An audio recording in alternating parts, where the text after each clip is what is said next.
오늘 우리에게 주신 하나님의 말씀은 사사기 6장 1절에서 10절의 말씀입니다. 저와 함께 한 절씩 교독하시겠습니다. 이스라엘 자손이 또 여호와의 목전에 악을 행하였으므로 여호와께서 7년 동안 그들을 미디안의 손에 넘겨주시니 미디안의 손이 이스라엘을 이긴지라. 이스라엘 자손이 미디안으로 말미암아 산에서 웅덩이와 굴과 산성을 자기들을 위하여 만들었으며 이스라엘이 파종할 때면 미디안과 아말렉과 동방 사람들이 치러 올라와서 진을 치고 가사에 이르도록 토지 소산을 멸하여 이스라엘 가운데에 먹을 것을 남겨두지 아니하며 양이나 소나 나귀도 남기지 아니하니 이는 그들이 그들의 짐승과 장막을 가지고 올라와 메뚜기 떼같이 많이 들어오니 그 사람과 낙타가 무수함이라. 그들이 그 땅에 들어와 멸하려 하니 이스라엘이 미디안으로 말미암아 궁핍함이 심한지라. 이에 이스라엘 자손이 여호와께 부르짖었더라.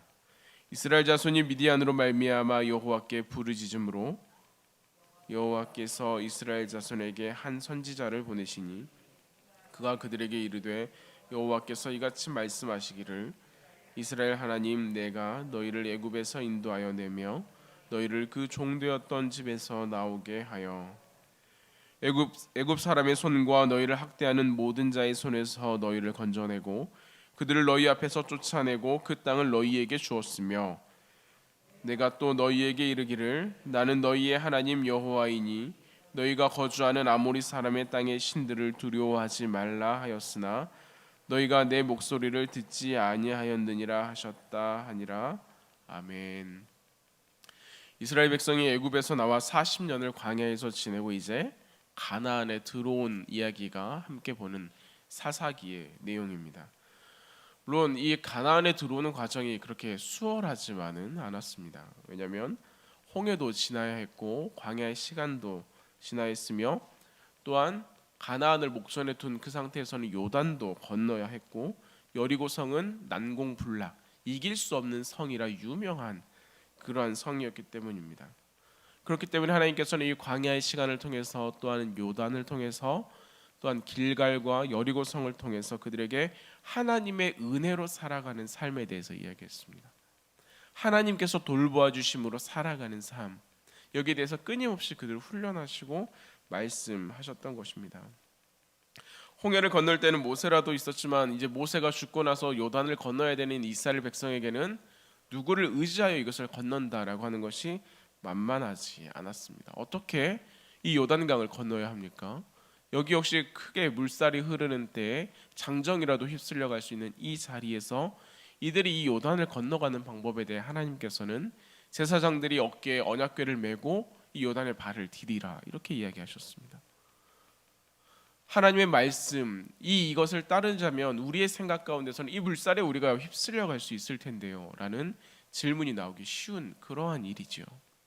그러나 하나님의 말씀에 순종하여 발을 디뎠을 때 저 위쪽에 있는 사르단 아담 성읍 가까운 곳에서부터 물이 끊겨서 이들이 지나가는 이 땅, 이곳은 이들이 홍해를 건널 때와 같이 마른 땅으로 건널 수 있었다라고 하는 것입니다.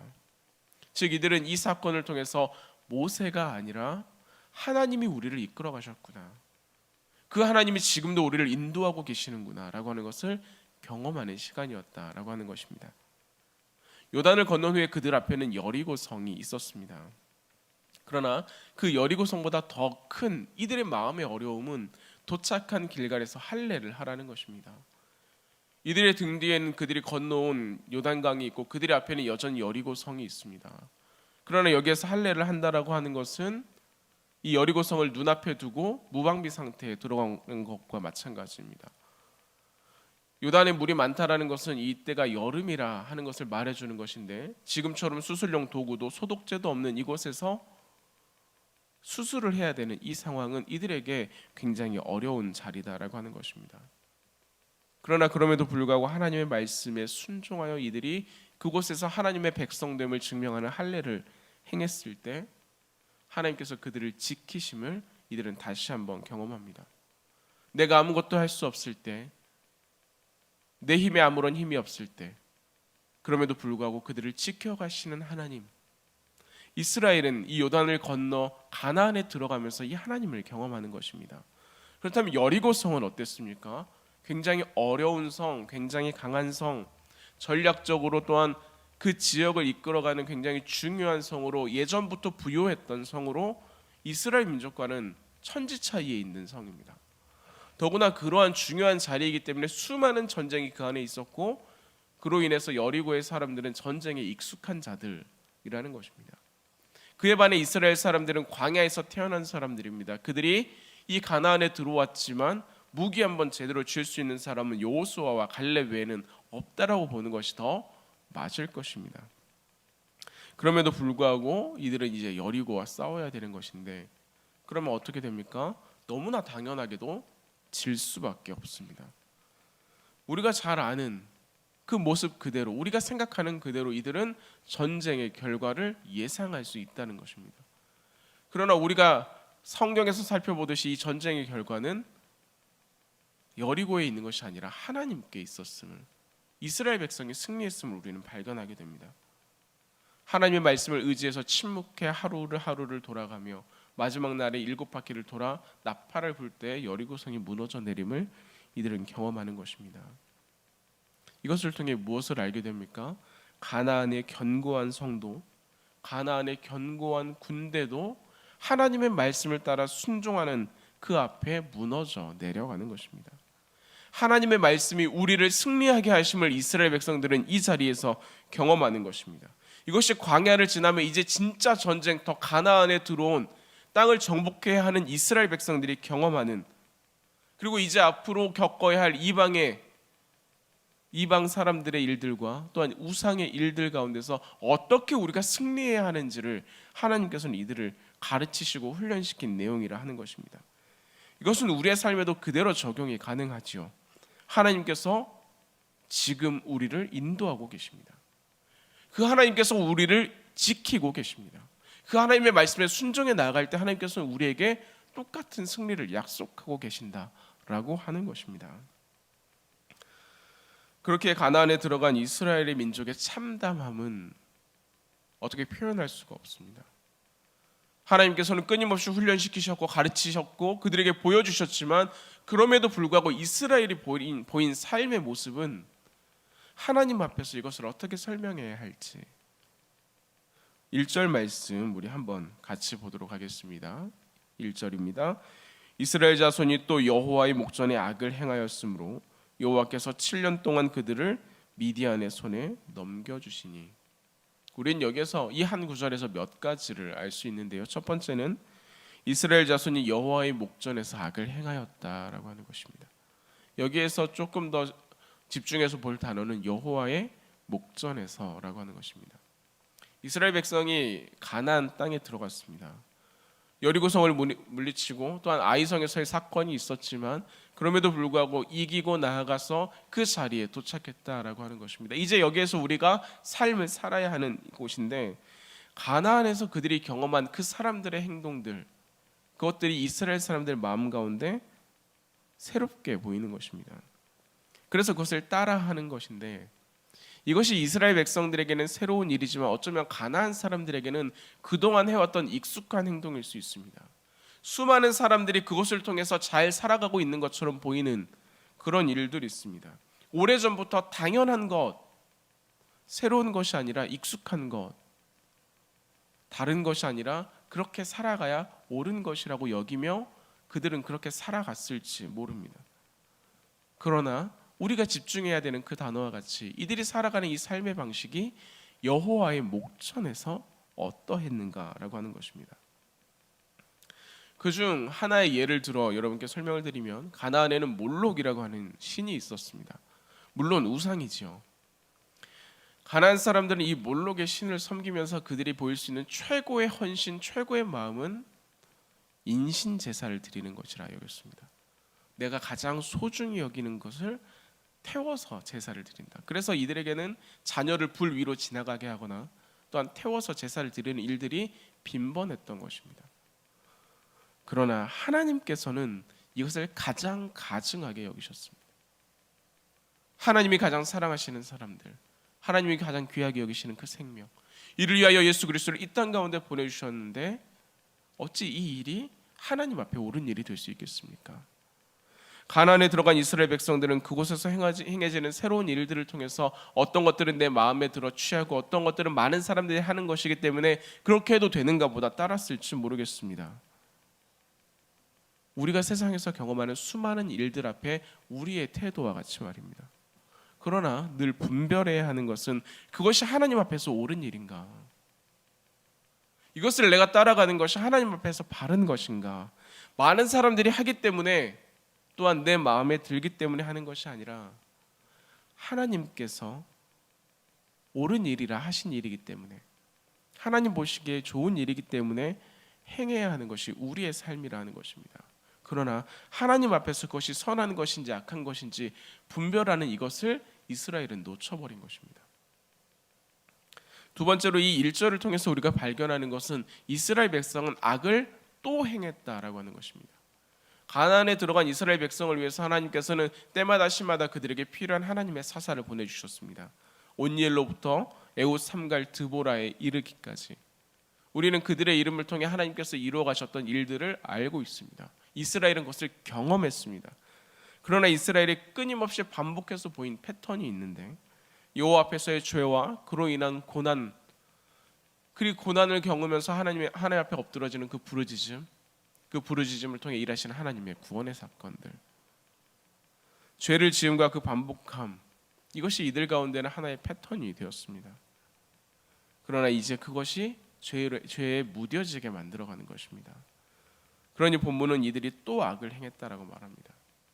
죄를 죄로 여기지 않고 하나님을 하나님으로 생각하지 않아서 그래도 괜찮더라 하는 것입니다.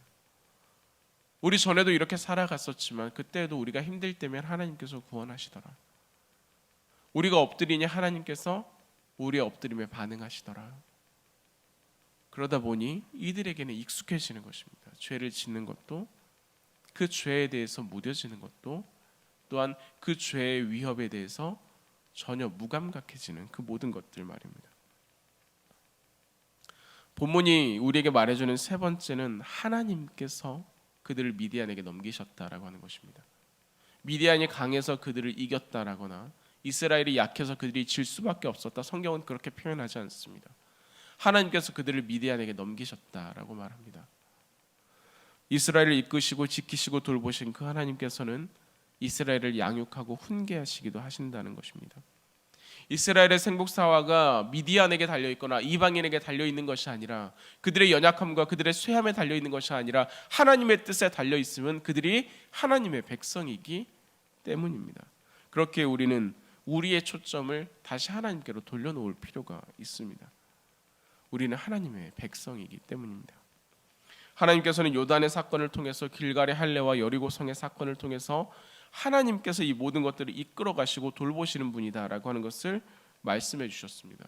마찬가지로 이 미디안의 사건이 이스라엘 백성에게는 굉장히 큰 어려움이 되고, 이것 때문에 성을 지어야 되고 굴에 들어가야 되고 모든 것을 빼앗길 위기에 놓여 있지만, 이것을 이겨내는 그들의 방법은 하나님께 나아가는 것이다.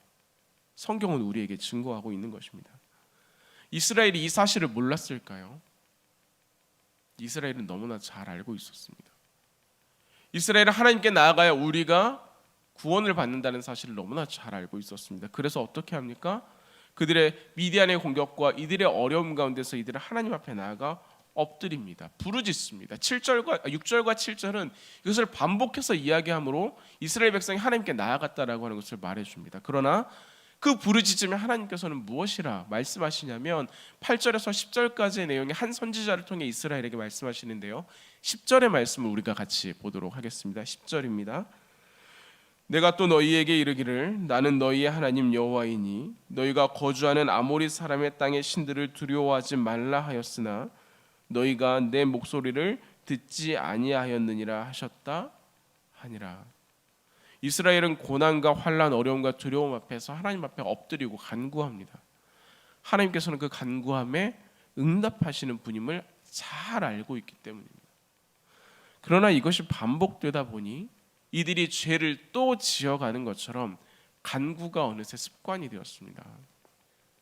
하나님은 그래도 괜찮다라고 여기는 것입니다. 우리가 회개하면 당연히 우리를 용서해 주실 것이라, 환난과 어려움이 있으면 기도만 하면 된다라고 여기는 것입니다. 물론 기도 가운데 하나님의 능력과 은혜가 있습니다. 그러나 문제는 하나님께서는 이들이 겪는 환난과 어려움과 두려움과 고통을 통해서 이들의 삶이 하나님 앞에서 조금씩 바로 세워져 가기를, 그 자리 가운데서 하나님을 바라보고 그 자리 가운데서 하나님 앞에 우리가 온전한 모습으로 세워져 가기를 구하셨지만, 이 이스라엘 백성들의 마음은 기도 한 번으로 이 모든 것을 탕감받고자 하는 것입니다. 내가 그동안 수많은 죄를 지었지만 기도 한 번으로 이 모든 것을 탕감받고 싶어하는, 그마저도 기도를 하지 않았습니까? 내 온 마음과 정성과 정말로 돌이키는 회개의 기도가 아니라 내가 그때 그 자리에 앉아서 하나님께 예배하지 않았습니까? 기도하지 않았습니까? 제가 소와 양과 비둘기를 하나님 앞에 드리지 않았습니까? 이것으로 그들의 모든 것을 정리하려고 했다는 것입니다. 그러니 하나님께서는 이 하나님께 부르짖는 이스라엘 백성에게 너희가 하나님의 말씀을 듣지 않았다라고 이야기합니다. 선지서에 가서는 하나님께서는 내가 언제 너희들에게 소를 달라고 했느냐, 순양의 기름보다 돌이키는 것, 회개하는 것을 나는 훨씬 더 원한다.